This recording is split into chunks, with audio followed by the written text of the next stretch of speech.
everybody. Welcome back to another episode of Get Well with Kel. Today I have two special guests, not just the beautiful Judith here, but I got Jess, my cousin, joining us as well.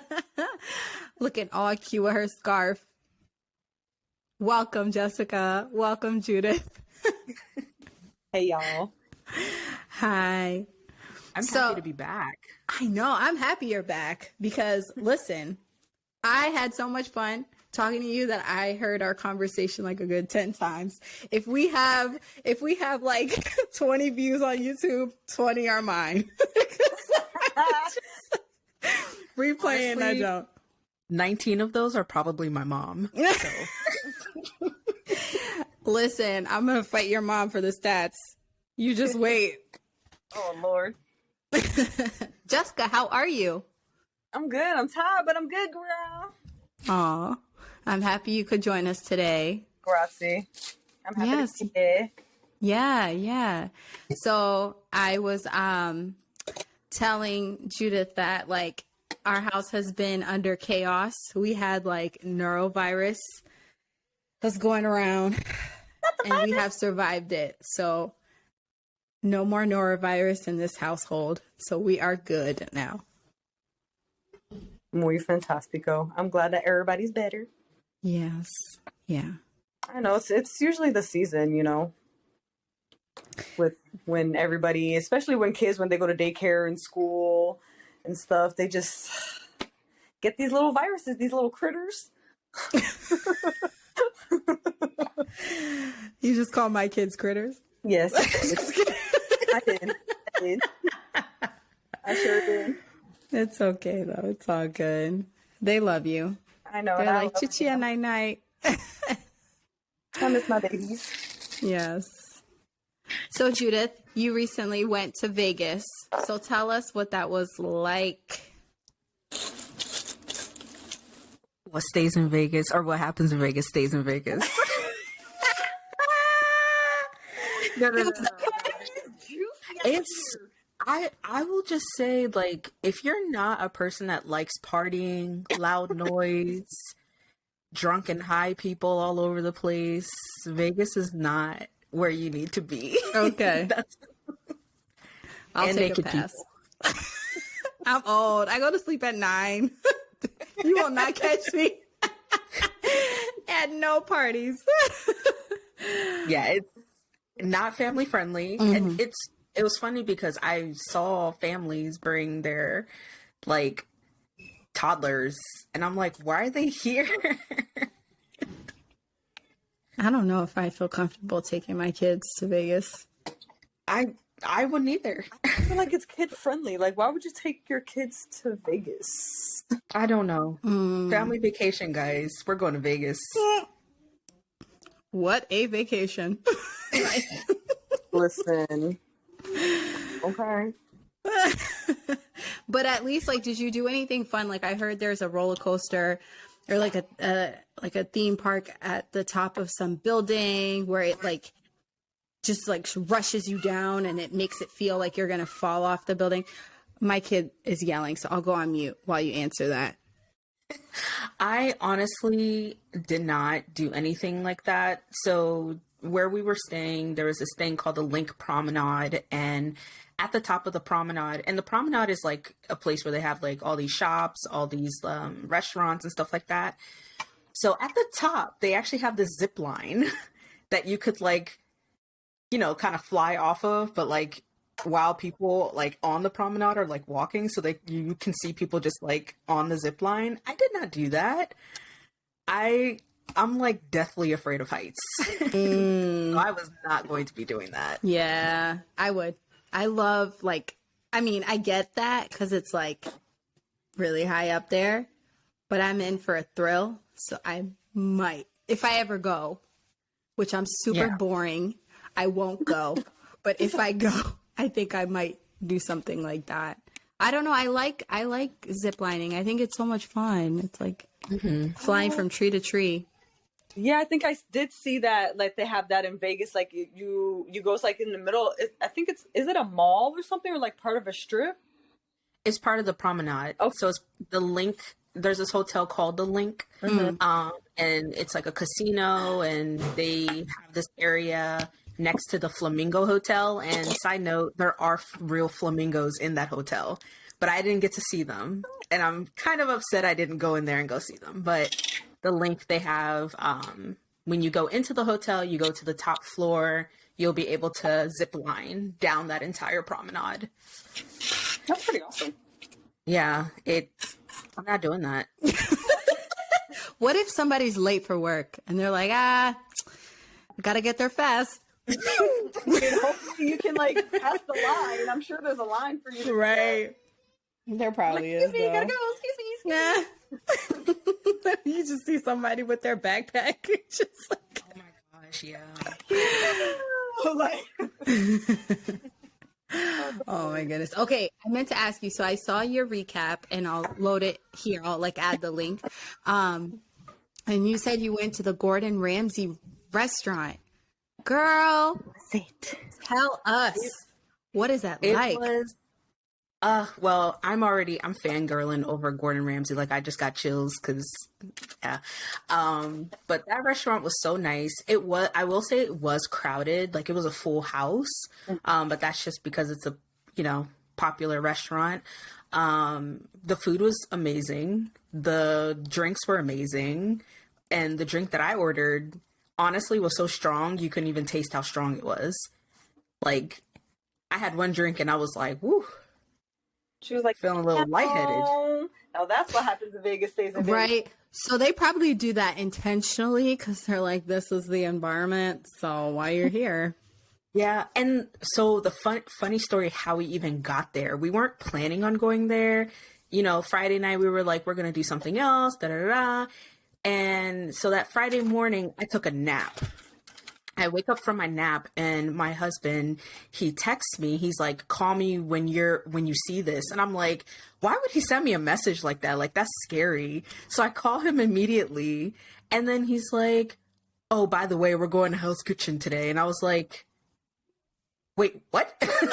And he was like, yeah, like, the hotel or the company that his company was working with for the hotel, they basically were able to get us in and like as complimentary to say like, thank you for basically spending money at our hotel kind of thing.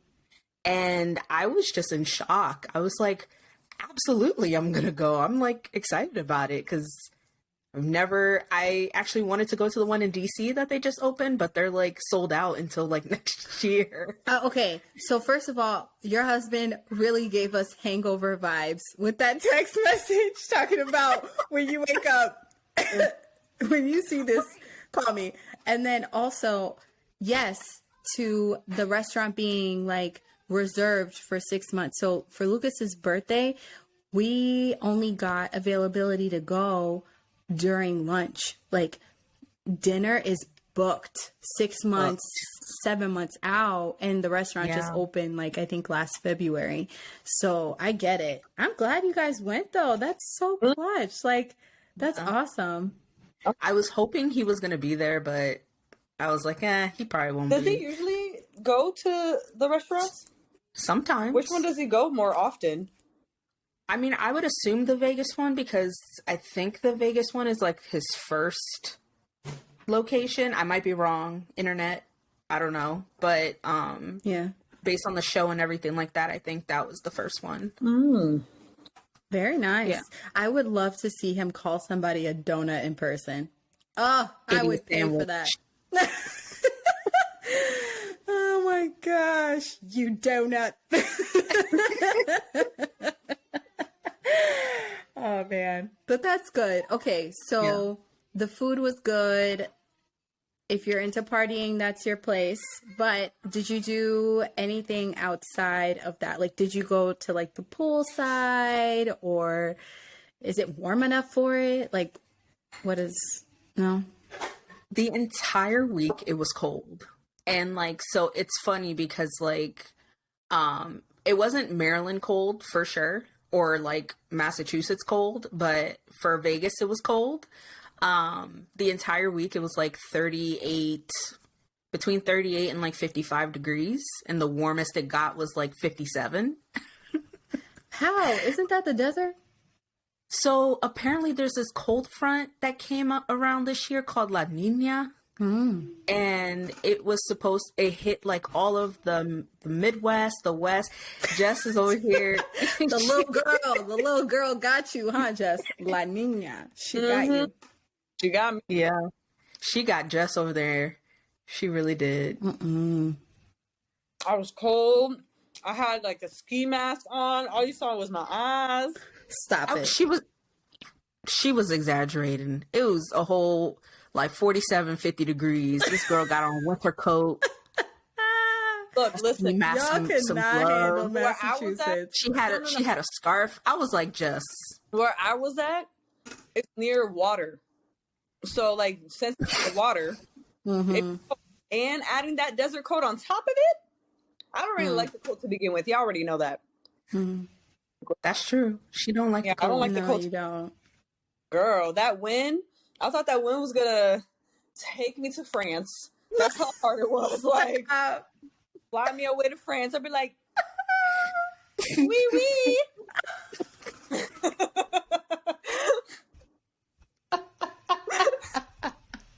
I can't. She said, "Ooh, wee wee." Oh man, that's funny.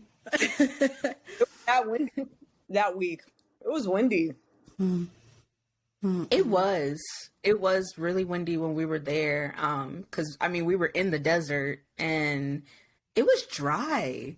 Like my nose was just all dry. Like it was just different.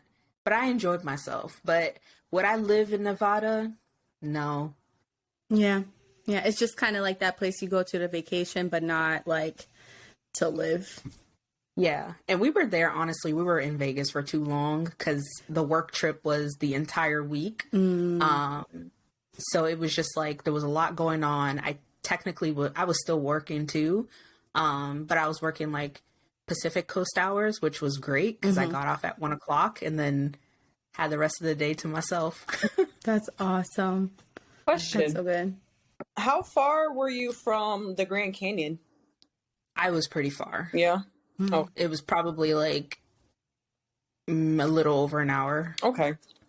So I couldn't go like, I wanted to see like the Grand Canyon and like the Hoover Dam and like stuff like that. Okay. But like in order for me to get there, you got to take like a Lyft or Uber, and the price to get there was like a lot. So I was like, I'll just find another time where we can actually like not work and enjoy like something other than the Strip, basically. I feel like if I go, I would do that. Like I want to see Antelope Mountain, I think is what it's called. Like I don't know, I could be wrong, but I would love to see the Grand Canyon, the Hoover Dam and stuff. Yeah. It sounds like fun, but I bet the Lyft is expensive. If it's an hour away, like either you get a Lyft or you rent a car. Like it's just still like what if you run out of gas? Oh no. That's like my fear because it is the desert. Like when we were on the plane and I was looking at their like highways, it was just a highway. Like there was just nothing. Oh, and I was like, I don't even want to rent a car and like start driving there. Like, imagine if you have like an electric car, like a Tesla or something, and you run out of battery. Elon, phone in and explain. We will wait. Like, were you near the famous route called Route 66? Nah. Oh, I honestly, Jess, I probably was, but I don't know where I was. I just know I was at the Strip. I was on South Las Vegas Boulevard. That's all I can tell you. You were there. I think that I was there. But I think that route goes all the way to Arizona or something, if I'm not mistaken. Yeah. No, it goes to Virginia. 66 is in Virginia. Route 66, the desert? Isn't that? I think it does go. I don't know. Like 295 to 66. You take it like straight away. Girl, cars. I still ask Hafa to watch that on Disney Plus. I'm like, you want to watch Cars? He's like, no. Who? No. Hafa. His Oh. thing is like Finding Nemo, Finding Dory. It's the ocean, not the cars. We're not there yet. But he started watching Turbo. You remember the snail movie? Where the yeah, okay. I'll stop. Oh man. But that's good, Judith. I'm glad you got to get out a little bit out of the house and like travel. That's important. I feel like everybody needs that. Oh, definitely. Don't break your neck, Jessica. Oh my gosh. I agree. At least at least twice a year. What?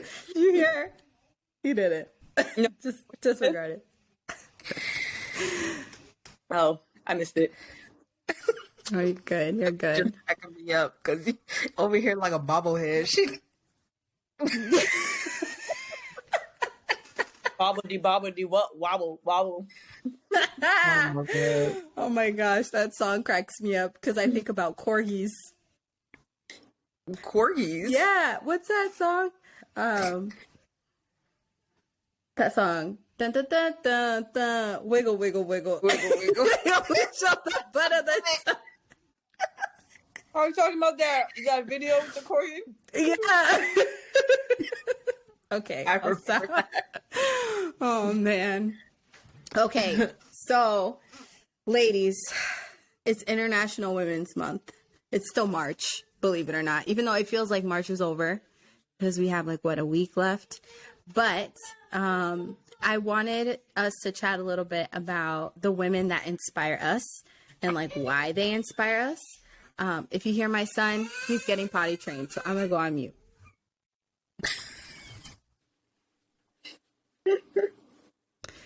And the door is closed so we can continue the conversation. All right. So, so I wanted to talk a little bit about the women that inspire us. You don't have to say who they are, but just maybe a trait or something that you find influential that you would like to share with our audience.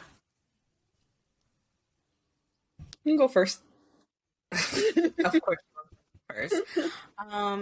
I'm not going to say the name of this person or how I know them, but this person definitely inspired me, and especially in the corporate world, I would say, because this person is a Black woman just like myself who works in HR, who has been through a lot, and she's definitely far along in her career, and she's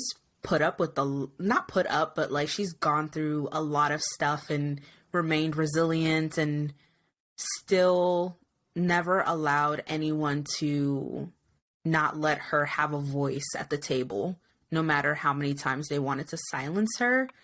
So I always admired that, and I always admired her, and just kind of see a little bit of her or me in her in terms of future wise if I decide to ever remain in HR, but she's definitely someone who inspired me.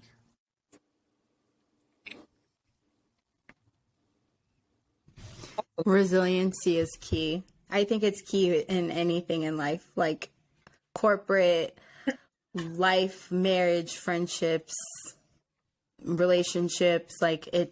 It's important to stand firm in what we believe in. And is this a woman of color? Mm-hmm. She's Black. Mm-hmm. Yeah. I feel like that really represents women of color, is being resilient. The stuff we have to deal with, the comments we have to deal with on a daily, the indirect comments sometimes that come up, especially in corporate America, it's just very difficult. So I can totally see that. So what about you, Jess? You don't have to say who, but what trait of a woman that you might think of inspires you? I mean, in all honesty, there was actually a lot of women that inspired me throughout the stages of my life.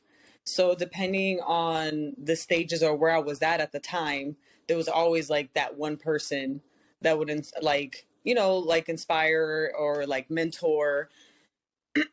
me and stuff like that. So, but recently this one specific person like just inspired me in a way to show me who, be able to like express who I truly am and also be more true to myself and also have more of like a self-care to myself as well. And always like, have a reminder and remind myself to always like, it doesn't, you shouldn't feel bad by putting yourself first, pretty much. So like this person like really does inspire me and always reminds me to, keep pushing forward. Um, always do what's right or what's best for yourself or whatever feels right. So pretty much always follow like your gut instinct and never, and always like never dim your light for anybody. So like that person like really, inspired me to do yes, that. wisdom come through. Mm-hmm. She had me at dim your light. Right. Never dim your light. Put yourself first. Are you kidding me? Yes. I love that. Keep going. I didn't mean to interrupt. Sorry. Please. No, it's okay.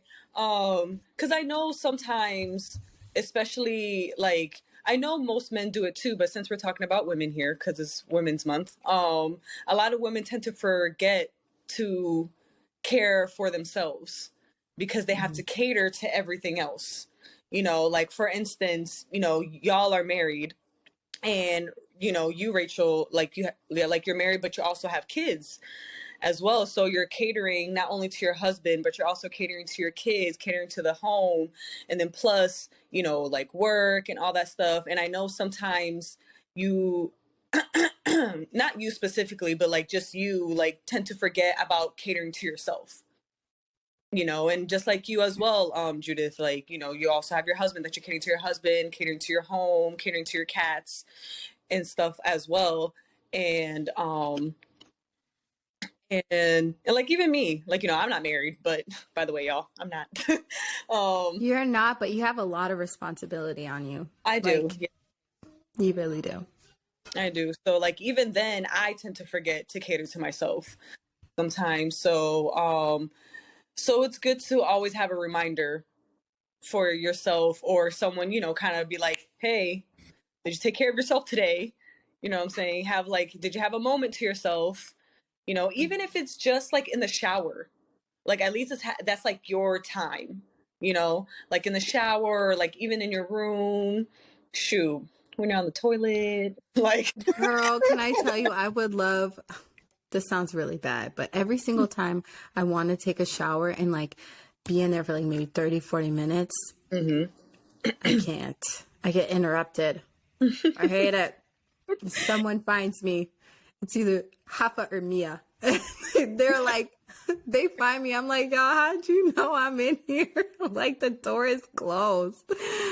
Okay, so you're talking about putting yourself first and using the different areas and moments that we're alone. Like, do you put a reminder on your phone? Like, do you have that?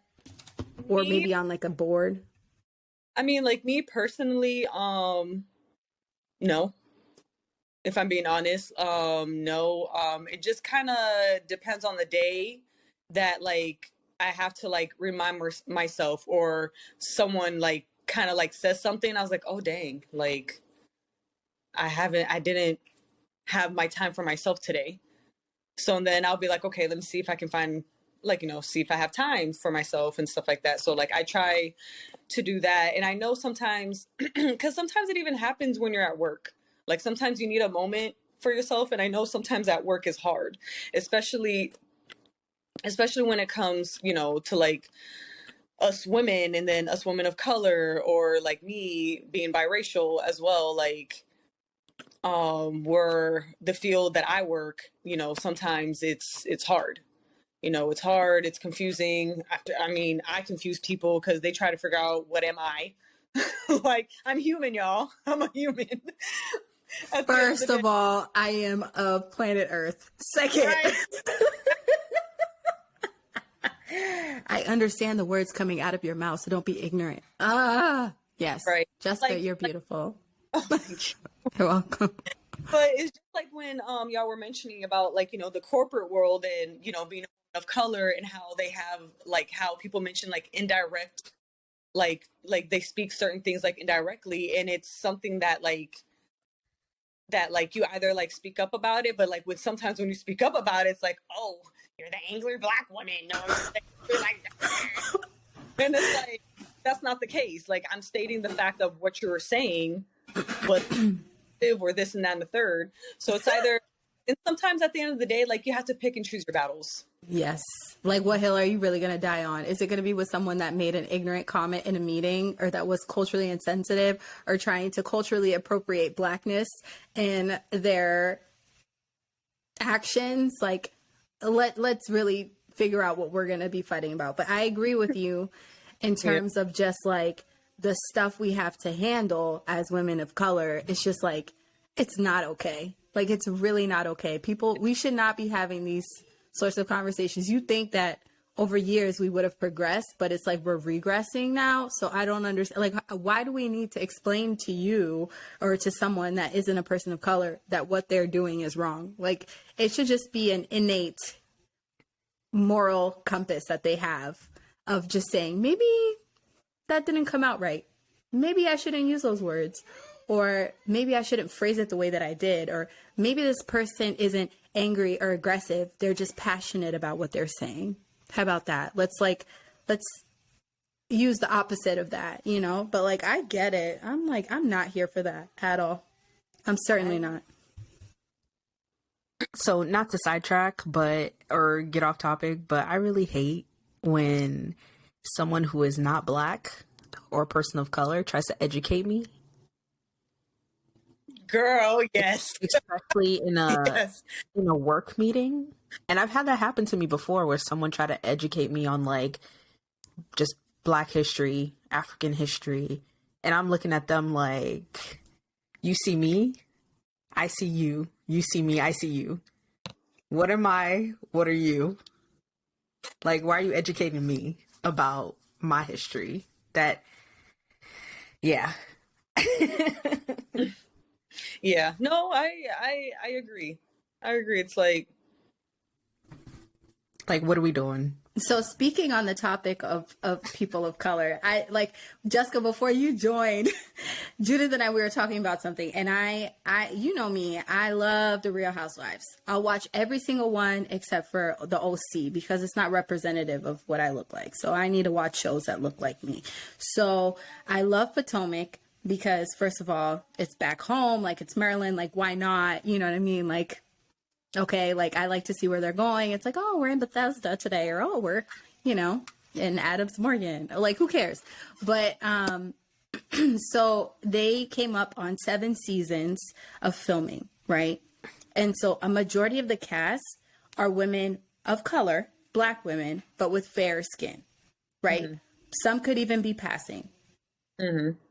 And there are beautiful women of color as well, that their skin is just darker. Mm-hmm.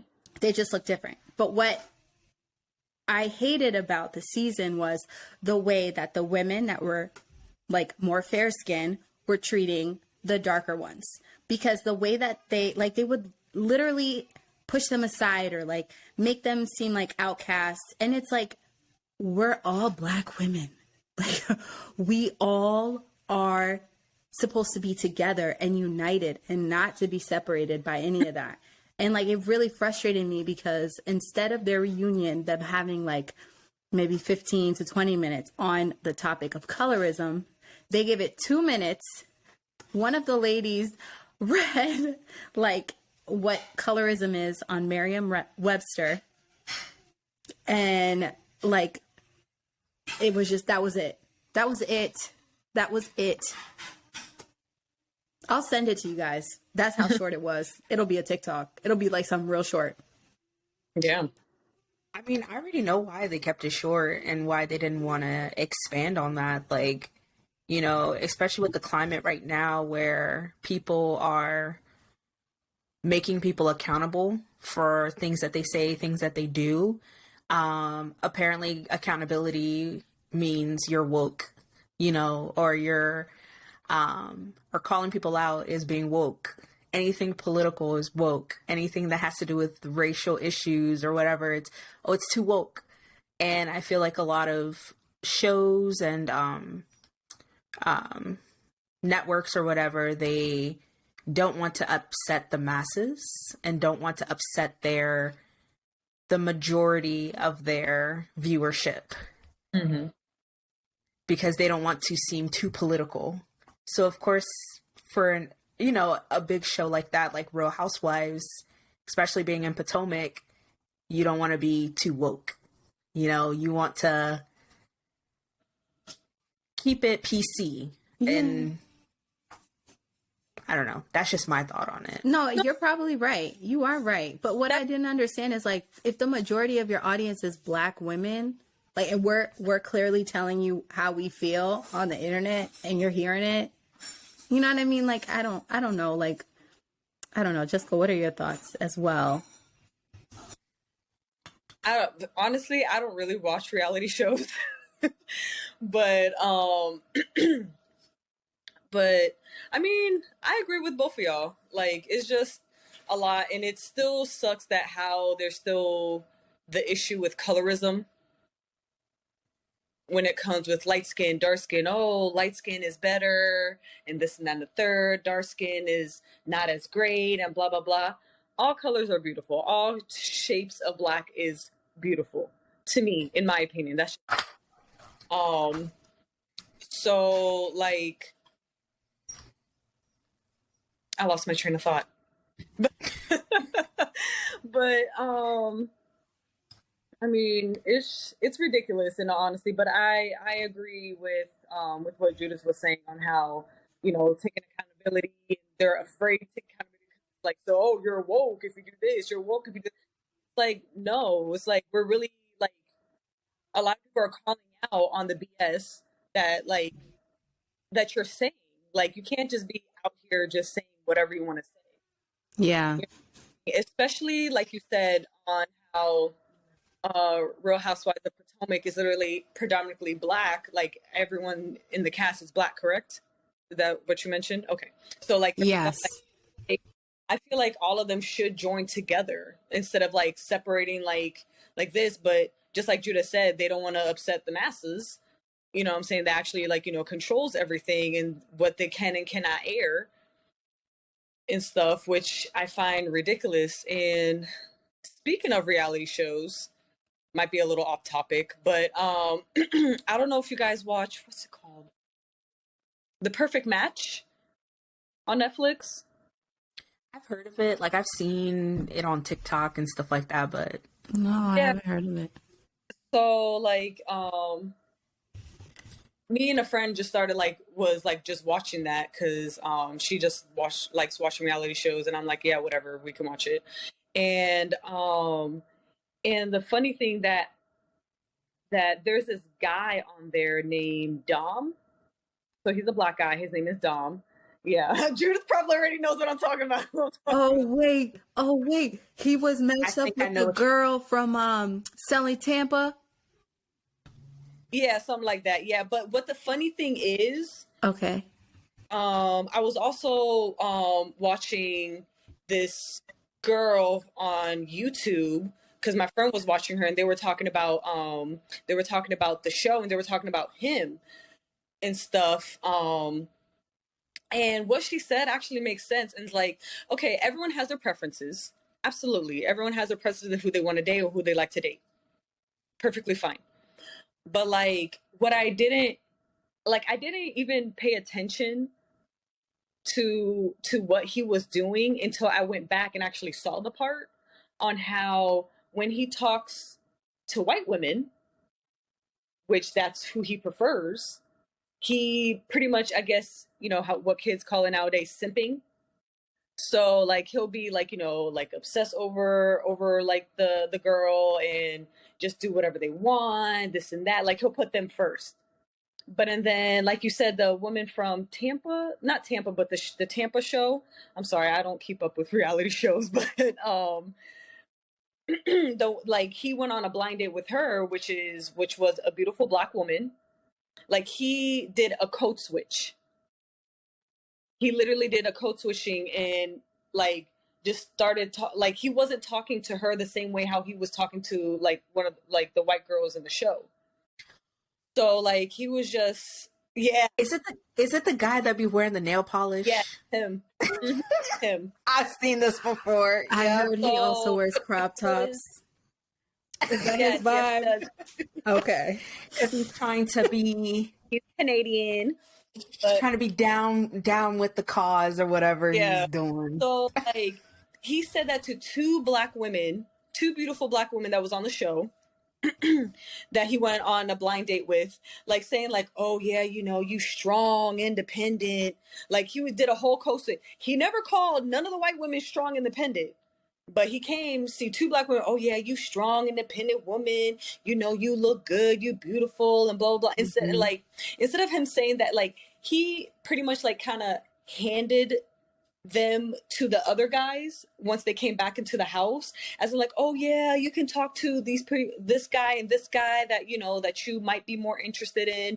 Like his way of handing it off was, you know, I'm already with someone in the house that I'm interested in, and it will be messed up, quote unquote messed up, to, you know, just kind of leave them and da da da and stuff like that. And the whole time, by the end of the show, the girl that he was with, that ended up like winning with or whatever, like she didn't even like him. Mm-hmm. She didn't even like him. She wasn't even her type. Mm-hmm.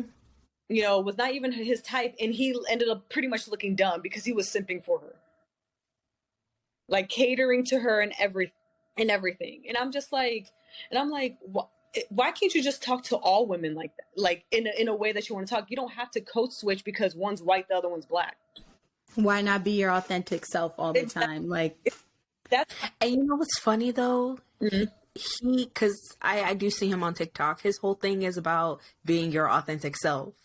That's the whole purpose of him wearing the nail polish and, you know, talking about him being a feminine, masculine man. Okay. Which, you know, I was totally on board with. I'm like, hey, you do you, wear your nail polish, you know, wear your crop tops and stuff like that. Okay. But if you're going to preach being authentic, why switch up when there's two different kinds of people in the room? That's not being authentic At all. And sometimes it takes those cameras for them to see that, you know, because what if he's saying it to himself and in his mind, to your point, Judith, like he's for the cause, but now he takes his time and he can look back and he can reflect. Maybe it was a good thing he was on the show. You know what I mean? To kind of, I didn't know that. I also feel like sometimes, do people really self-reflect? You know, when they get caught doing something, do they really sit there and say, wow, like, I need to change myself? Because I always feel like a lot of it is like rooted in human ego. Mm-hmm. Like people are not always going to be like, oh, I need to, you know, they're going to be defensive and be like, well, no, that's not what I did. That's, y'all didn't read it correctly. Y'all didn't see it correctly. But it's like, we saw it for how it was. Mm-hmm. I don't know. Yeah, I agree with you. And sometimes just the reality of their mistakes or their flaws isn't something they want to face. Like it's hard to look at ourselves in the mirror because we see everything. We know everything. We know how we really feel, the thoughts that run through our mind. Like, you know, it must be difficult. Yeah. I do want to go back to what Jess said though about the preference thing, because that, I don't know, something about that word, the preference thing, it like rubs me the wrong way. And not because Jess said it. Is because I really do feel like someone's preference or the reason you have this preference, it's rooted in something else. Like it's not because you like, why do you prefer another race or a specific race? Like something in your mind or something that happened to you when you were younger caused you to do that, you know, and I agree. Being like self-reflective and like taking accountability. When I was younger, I used to prefer white men. And it's like thinking about it at that time, it's like, why did I do that? You know, and there are a lot of reasons that are unacceptable of why I would even go into that route to even think that way. And I know that's contradicting because now I'm married to a white man, but I really had to unlearn a lot of the problematic behaviors and things that I did and things that I said where that preference was rooted. You know, you have to go through therapy and really think about, why do you prefer a specific race? Because that's just, no one can sit here and say, well, no, it's just because that's just what I like. Yeah. But why? Dang, Judith, why you gotta get deep on us? Oh my God. What is this, therapy? I will pay you. I just, you know, go ahead, Jess. I'm sorry. No, I'm sorry. No, I definitely agree with what you were saying. Like that, for one, that was just the word that came to mind as a preference. But the word preference, because I couldn't think of any other word, or preference, choice. I can't even think of any other word to even put up to that. But I agree 100%. Like it's definitely deeper. And also, to piggyback on that as well, is that like the quote unquote alpha males, like, be having like the dumbest reasons on, oh, I don't date Black women because they just too loud, or too they can't come out too strong, or this and that. I'm like, you know, other women are like that as well, right? Have you met Latinas? Like, I'm so sorry. Have y'all met white women? Yeah, like there's some white. Like, no, there are. It's just women in general. It's not specific to race. At the end of the day, so it's just like the logic or their reason, you know, for it is dumb to me. Yeah, I see it more as a personality trait, not necessarily a race trait, because you can be Black and still be shy and still be quiet, and you can be white and be loud and outgoing and, you know, expressive with your words or whatever. So I think it's more of like a personality trait. Like, why are we always deemed as the ones that are very loud? It's just culturally who we are. I mean, like, have you been around Italians? My husband's family is Italian, and like Italian, Brazilian, they're loud, they're fun, and they're engaging people, like genuinely, and they're amazing. And I love it. But again, you know what I mean? Like, the race is different, but at the same time, like, it's again, it's like a personality sort of a thing. I that frustrates me. And Judith, to your point about the root. Yeah. The root, girl, when you got me with that root. But because there's always a reason why people do things. You know, people don't make decisions off of nothing. You know, it's from something, and it takes a long time to really look at yourself and ask yourself, why am I making this decision? What is causing me to make this decision? And definitely as I grew older and started to realize, okay, this is where it came from. And I just happened to have married Ryan because, like, we just got along and had a lot of the same interests, but it wasn't because I deliberately was like, I'm going to find a white man. Right. Like, it was because we matched. He had the same goals, the same values as I did. And he grew up being around just Black people. So not that he could understand the struggles that I go through on a day-to-day, but because he's been around his Black male friends, he could in some ways sympathize and advocate and be that allyship that a lot of white people aren't. I see that with Lucas too. I really do. Because Jessica knows this, like, he and I, we were best friends, like, before I didn't have eyes for him. I swear he had eyes for me, but Jessica knows the truth. It was, you know, but no, like, so I do think in a way he does sympathize with our Black experience, and he's very assured of it. And now I think as a father of mixed race children, it comes out even more. Because he's like, at the same time, my kids are going to have a struggle, but they have a privilege. And how do I balance that out? And how do I make sure that they're humble about it? Because there's going to be moments where they're going to be challenged. Like, so I was talking to somebody about this because, you know, we work in corporate America, and let's say you're going to send in your resume. What do people look at first? Your name. Right? And I was like, okay, so my son's name is Rafael. Right? So like right then and there, you know, this is a person that might have like a Latin background or, you know, some affiliation. And then whereas my daughter is Mia. So it's like it's like different, you know? And I got asked and they're like, well, why didn't you just give them the name of John or Peter? I was like, no, absolutely not. Like, if their culture is this is what they will represent. And this is what they will live out. I'm not going to be ashamed of it. Neither should they be ashamed of it. So like, again, like, but going back to what you were saying in terms of like finding a partner that doesn't necessarily, I wouldn't even say like, I mostly dated Black men, but I married a white man. So it's like, at the end of the day, it was just like, I find myself more in tune with this white man than I have ever felt with any Black man. And that's just what it was at the end of the day. And now we have two beings to account for it. But, you know. And it's funny because that you said that, because I've majority dated Black men. I've probably in my entire lifetime have only dated maybe 2 or 3 white men. And one of them I'm married to. But the majority of guys I've dated have either been Black or Hispanic.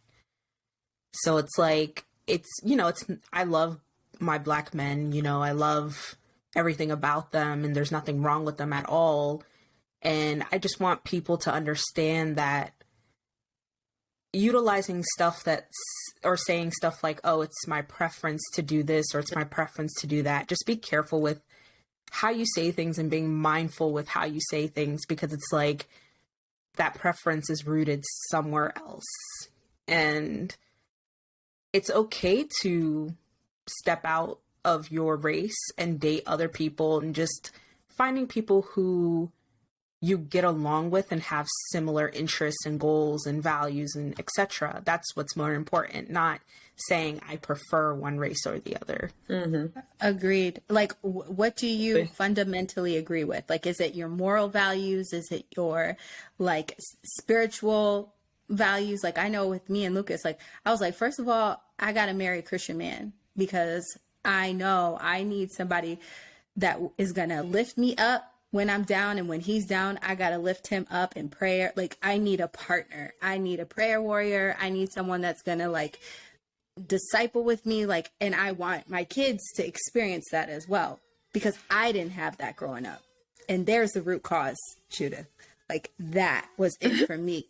I needed, not that I'm ungrateful for my father.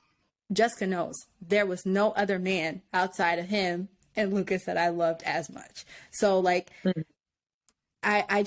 there was just that imbalance in spiritual belief in my household that I was like, not when I grow up. It's going to have to be different. So I feel like, to your point, it really is a root cause. You're right. You're right. Jessica, I think you wanted to say something too. Me? Oh, no, not at all. My Wi-Fi was messing up, so that's why. No, you're good. You're good. You're good. Oh my goodness, this conversation's so good, guys. It's like we don't have to end. Y'all want to end it? I don't. Let's keep going. I don't. Okay, let's keep going. All right. So we talked about resiliency. You spoke about putting ourselves first and, you know, really giving time for ourselves. And then you also said something about mentorship, right? And I feel like I need to do a better job at that. Like, I feel like I have not been mentoring anybody. Like, I can barely mentor myself, but that's another case. Oh my gosh. But yeah, but do you all have mentors, right? You were saying you have one, Jess, and then you do too, Judith.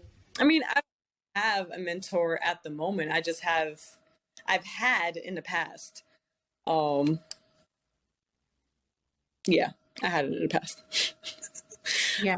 I don't have right now, but I have women around that inspires me every day on what to do and what not to do, or better ways of resolving certain things in situations. I feel like with me, um with me being such a giving, caring person, I tend to be more of the mentor to some people. Not all, obviously, but to most. And I mean, some like it, some don't. Sometimes I'm there probably just to help them at the moment. Just like, what's the word? For a season. Sometimes you're just there for a season, and then other times you're there for a reason or a lifetime. So sometimes it's just like that. I can firmly say you have been my mentor since the crib. No, legit. No. Not just because you're family, but like, just like in things in life, I think it's good to have women that have gone through things like give you sound advice.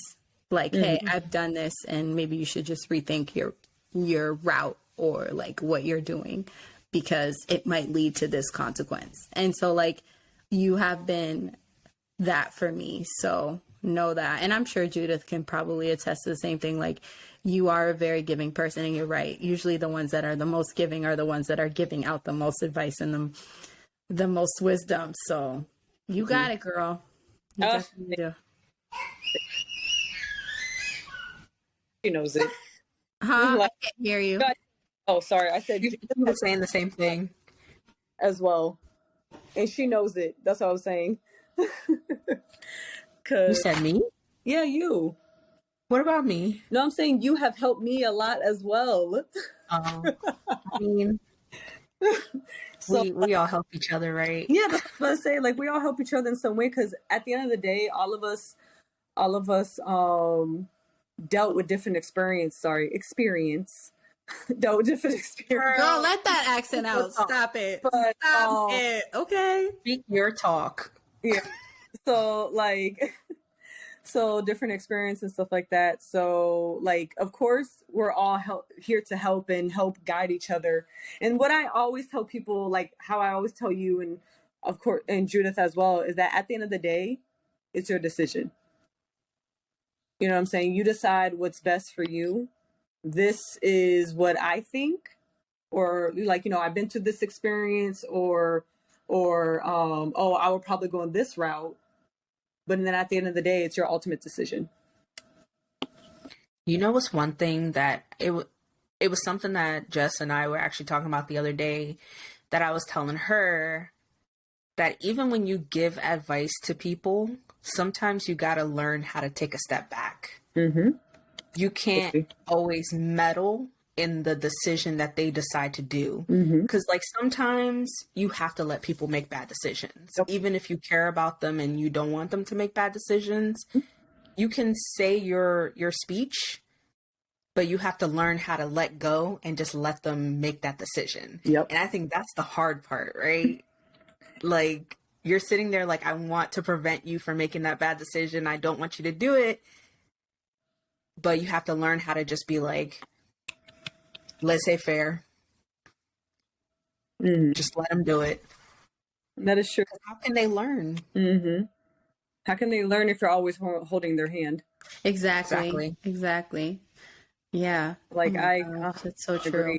That's something that we did talk about the other day, and sometimes she has to remind me of that too. I have to remind myself. Yeah.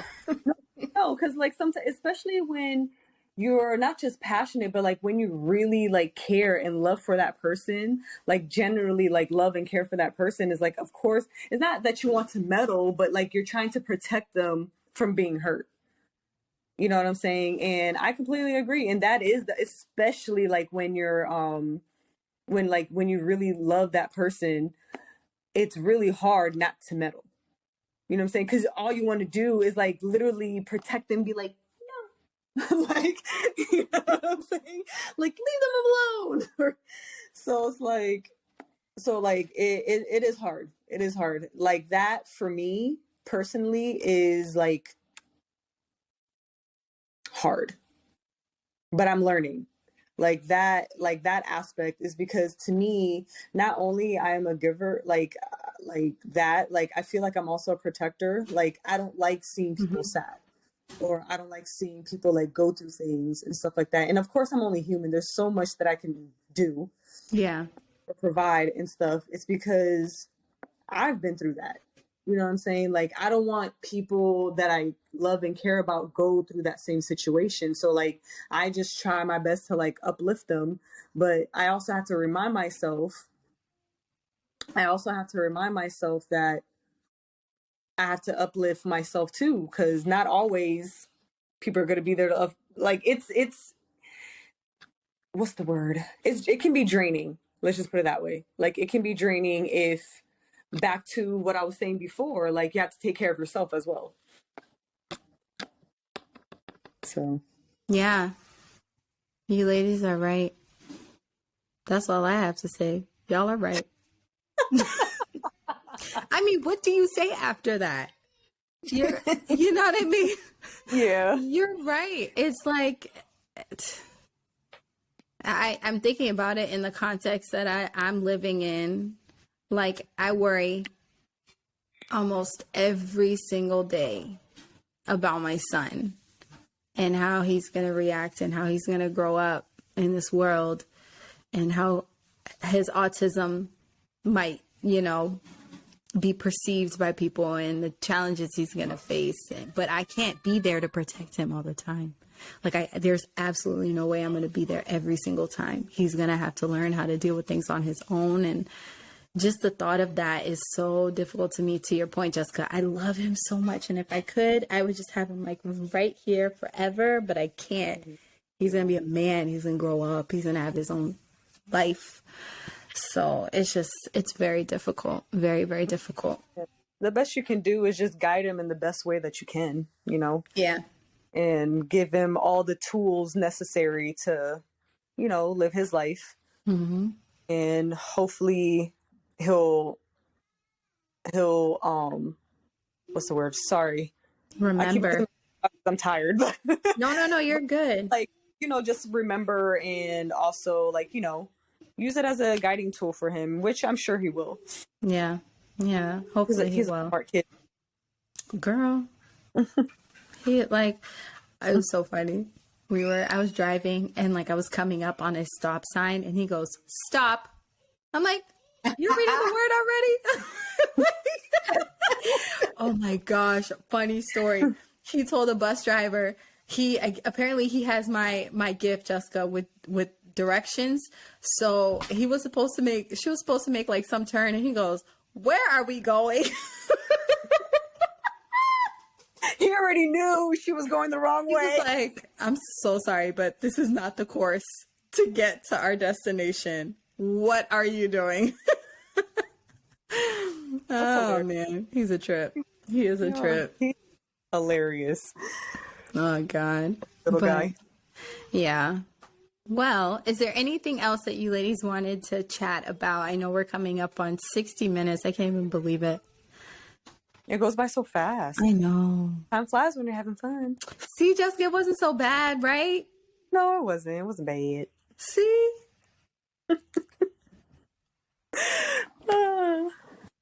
But it was really good. Yes. Judith, any new projects, anything that our audience can be on the lookout for on your channel? So oh my gosh, sorry to my viewers. I've been so bad at uploading like consistently every Sunday. But I will be having a wedding update as promised coming up soon. I do have some content for that. And you know, just vibing, rocking, and living life. Facts. Living life on the strip. Hey. Oh my God. Oh, where's the nearest exit? I'm just kidding.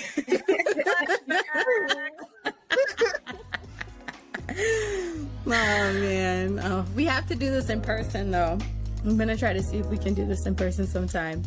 But thank you, ladies, for joining us. I really hope that this conversation brought you joy. I don't know how your day is going, but for me, it was very chaotic, very sad day. And this conversation helped get me centered and focused. And I appreciate you women for sharing your experiences, and most importantly, for shedding your wisdom, not just to me, but I think to every single listener. And I appreciate you. Happy International Women's Month. Ew.